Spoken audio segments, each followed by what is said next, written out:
வணக்கம். இன்னைக்கு மரவள்ளிக்கிழங்கு கேக் எப்படி செய்யறதுன்னு பார்க்கலாம் வாங்க.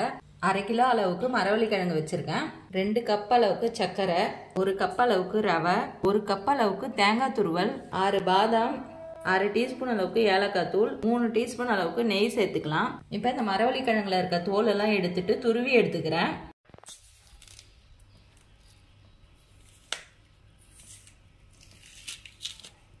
குக்கர் வச்சு ஒரு 10 நிமிஷம் ஹீட் பண்ணி வச்சுக்கிறேன். இது உள்ள ஒரு ஸ்டாண்ட் வச்சுக்கோங்க. 10 நிமிஷம் நல்லா ஹீட் ஆகட்டும். மரவள்ளிக்கிழங்க நான் துருவி எடுத்துக்கிறேன். துருவி வச்ச மரவள்ளிக்கிழங்க ஒரு பாத்திரத்தில் சேர்த்துக்கிறேன்.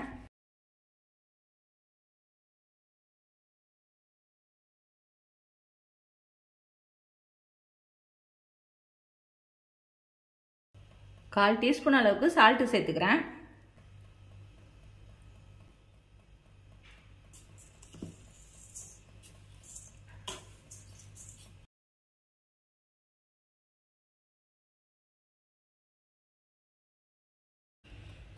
இந்த மாதிரி ஒரு பேக்கிங் கிண்ணத்துல நெய் தடவிட்டு இப்போ கலந்து வச்சிருக்க மரவள்ளிக்கிழங்க சேர்த்துடலாம்.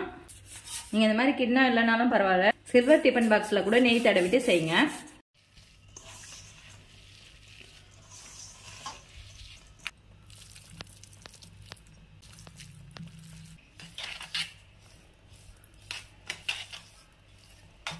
நீங்கள் பேக்கிங் கிண்ணத்தில் வைக்கும் போது இந்த பாதி அளவுக்கு மட்டும் வைங்க.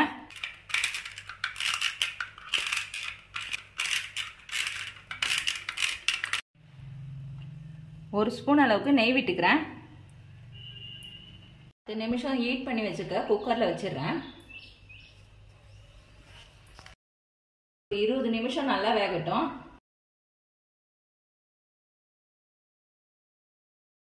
குக்கர் விசில் மட்டும் போடாதீங்க. 20 நிமிஷம் ஆயிடுது, வெந்துதான் பார்க்கலாம்.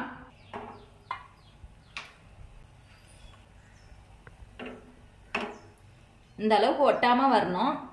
இப்போ எடுத்து ஆற வச்சிடலாம்.